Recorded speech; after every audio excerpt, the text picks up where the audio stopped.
Nancy, and I'm one of the directors with this organization. With a team of around 200 and plus people catering to end-to-end development processes.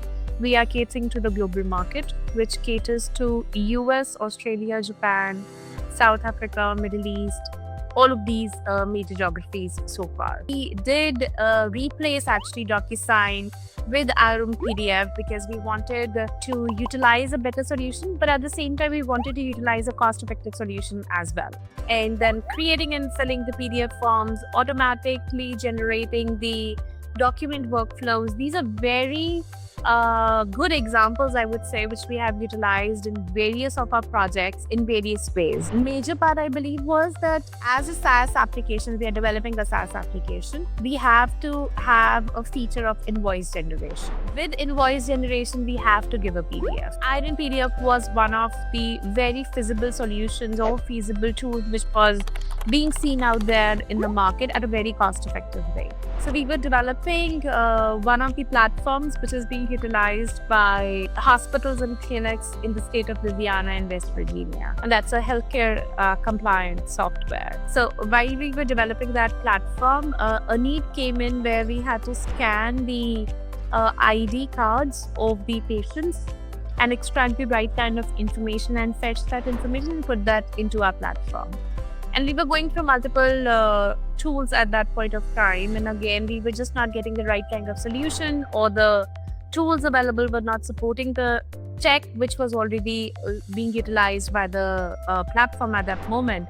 And then we got into the familiarization of OCR, Iron OCR, wherein we got the right kind of solution which was actually getting mapped with our kind of need. My client was able to reduce 50% of their staff.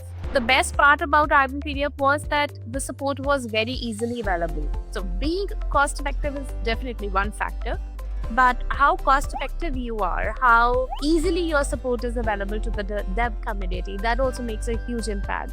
Developer would need that if he's stuck, he needs the support and the response is received in just few hours. That's what Iron PDF is trying to do. Iron PDF reduce the gap of the communication and providing the support at the best, which any service provider actually has to do. AI can reduce your time. AI can provide you quick results, but only with the help of human intervention. If there is no human intervention, the AI cannot put the best of the results across. I mean, you have to train the AI. You have to feed AI with the relative information. Only then it is going to talk in your language. Only then it is going to provide the results in the expected way, I would say. We like to understand the why part. The coding is at the later stage. We really would like to understand the problem statement. We really would like to understand the need. That's the basic process we like to go ahead with. We are cost effective. We meet the time to market. We are understanding the wave of AI as of now. We are also understanding that how important and how imperatively important it is that the solution which you're providing is scalable, is being enhanced, and is actually resolving the problems at your side.